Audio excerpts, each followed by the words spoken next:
Good morning, everybody. Good morning. Today we're headed back to District 1 and we have a couple of plans, but as we learned yesterday, I guess we'll just see where the day takes us. But first, we're going to do one of our favorite things in District 1.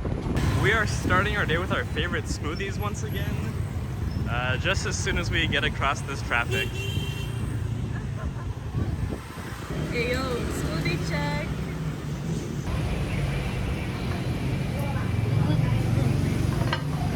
So good. It's the little things in life. It shouldn't be, but this is a very sad moment for me because it's our last time here and we don't know when we'll be back here in Saigon. But I wanted to thank Saigon for introducing me to possibly the best smoothie on the earth. So yeah, bittersweet. We've been here for almost a month, but I feel like we're just barely getting settled. Like, I'm not ready to leave yet. Yeah, I don't feel ready either. We're waiting on a Grab who is stuck in traffic, and according to the map, got stuck in an alley a couple minutes ago. But up next, we're headed to the Independence Palace. Well, we've only been to Vietnam for 2 months, so we should probably see the Independence Palace at this point.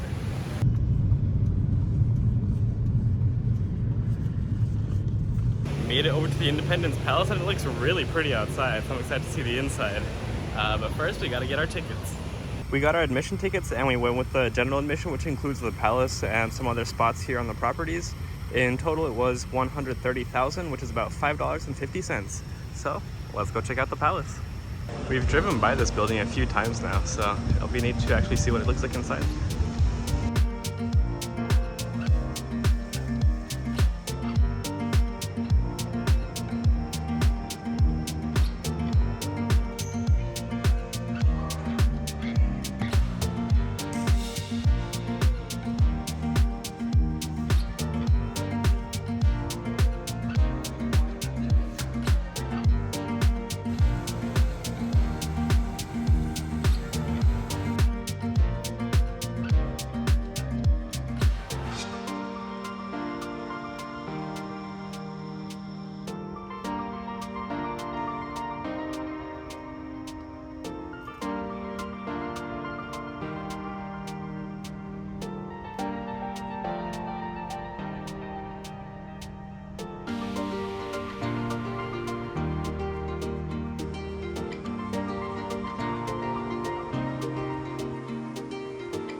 So the first 2 floors of the palace are all like very ceremonial rooms, like where big events are held, and then there's also some bedrooms and like a little apartment where they can host some guests.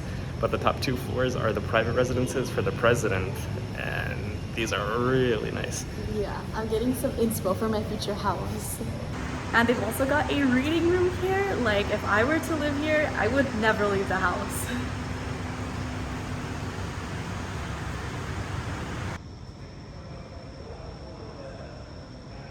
Then at the very top here, you have a meditation/dance room, and you also have a really cool rooftop patio. But after the rooftop, we're headed down to the bunker.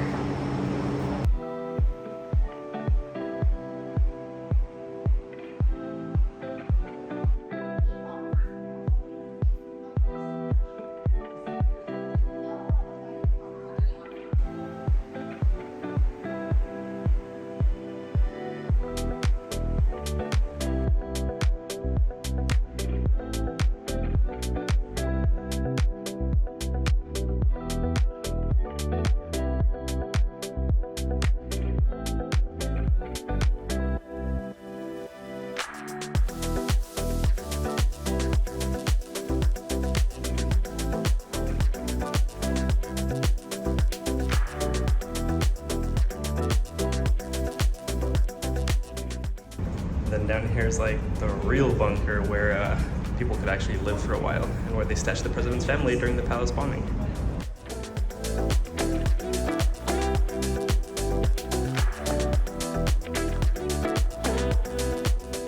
And then we can go even further down. Once again, it feels like we're inside a video game. This is so cool. Yeah, we're like in a club where we're like the most important politicians, the president, what happened was.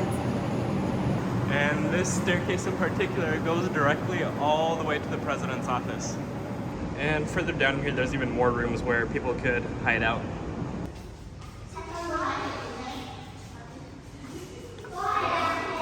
A dedicated rice washing machine. And then some massive woks with massive burners.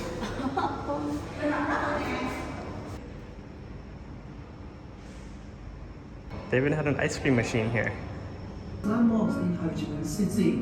This is also a historical site. We just sat through a documentary here in the basement of the palace, and it gave a lot more historical context around the palace, and including after the war. This was actually where Vietnam was reunified, which is really cool, and I had absolutely no idea. Yeah. I think what surprised me the most is that it's still used today for like important meetings, and I was like, no way, I thought it was just a museum.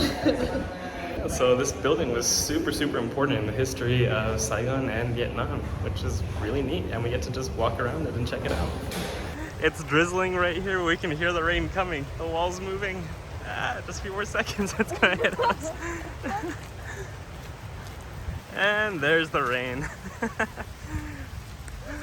I don't think I've ever heard it like that coming towards us. Yeah, it's like, it's coming. There were signs pointing this way for a conference center.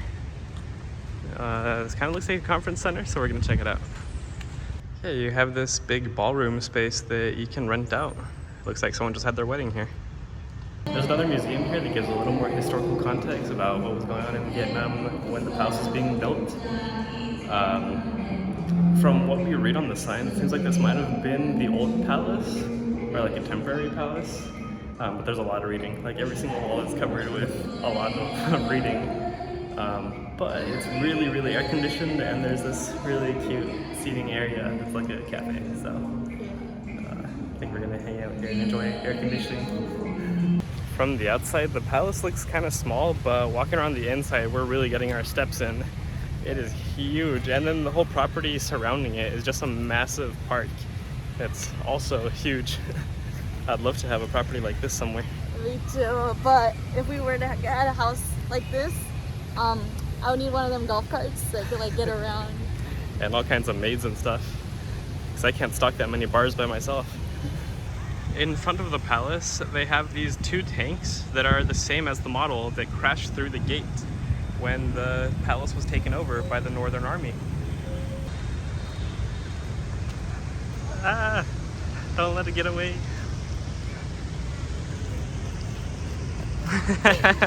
You got it.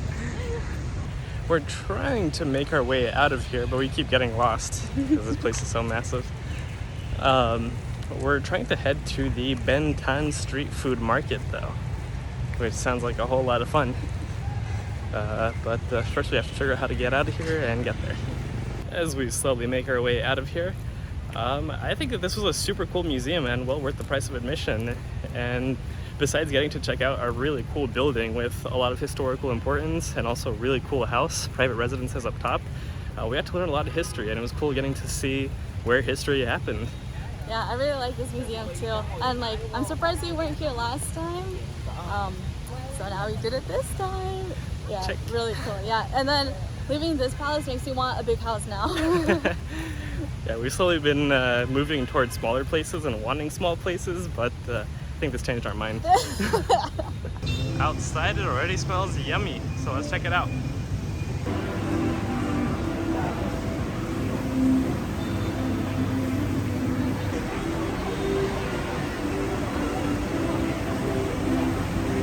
We are starting our evening off with a couple samosas and a couple of drinks. It's also happy hour, so buy one, get one. You already know, most of Yami know the deals. So Yami got a tequila and passion fruit drink, and I got a whiskey and ginger ale drink. We haven't had Indian food in so long. Yeah. They also gave us the sauce. Ooh, that's hot.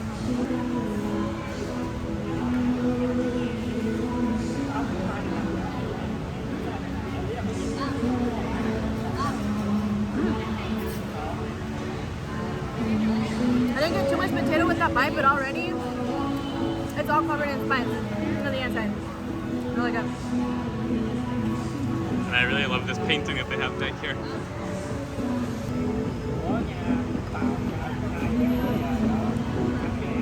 Solid.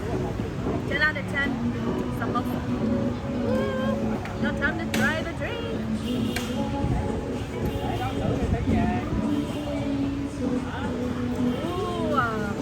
Ooh, this is good. They're onto something here with the passion fruit. And then now for my drink. It's like a whiskey mojito. It's really good. Those samosas were so good that we got a couple more. And I also love the vibe here. Like they got some like, you know, fun music going. They bring your food to you and it's super flavorful. I mean, I really like this place.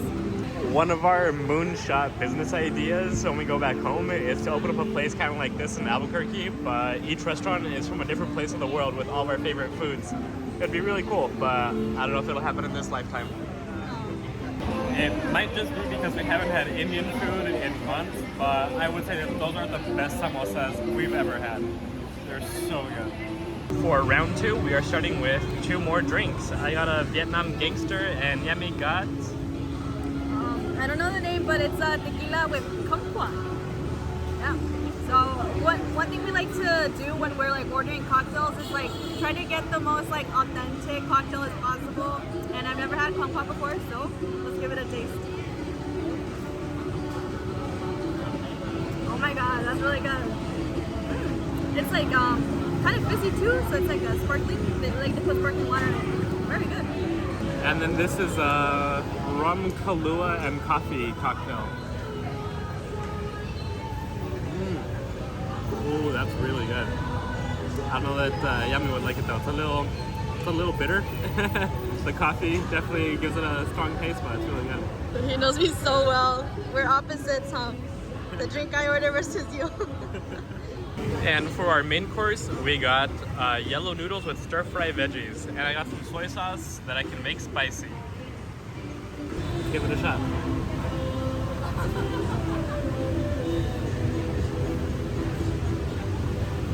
You already know, when it's that color, it's gonna have a ton of flavor. It's really good. All it's missing is a little bit of spicy. This place is pretty cool, and it's only a little bit more expensive than like local restaurants or like hole-in-the-wall places, so it's not too bad price-wise. The drinks are definitely cheaper than anywhere else we've found, and the food we had was really, really good, so we would recommend it. Yeah, for sure. This is a really cool place to know, like if you want to bring friends, just come to the Benh Tanh street food stall place.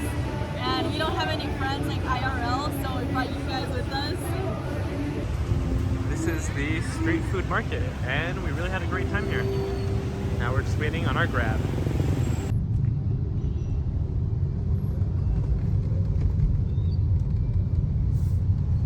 Made it back to the hotel, and what we've learned like throughout our travels throughout the past like 4 months is that days do not go like as planned. So we thought we were gonna end today a lot differently, and we ended up doing this. So hey, but it's still a lot of fun, you know. It's all for vibes. Yeah, we got a couple of drinks and some really good food out of the deal, so I'm not too mad about it. Para el saludo de hoy, queremos mandarle un saludo a nuestra tía Kathy, que nos está viendo desde Albuquerque. Hi, Tia Kathy. And we'll see you all tomorrow. See you tomorrow. Bye.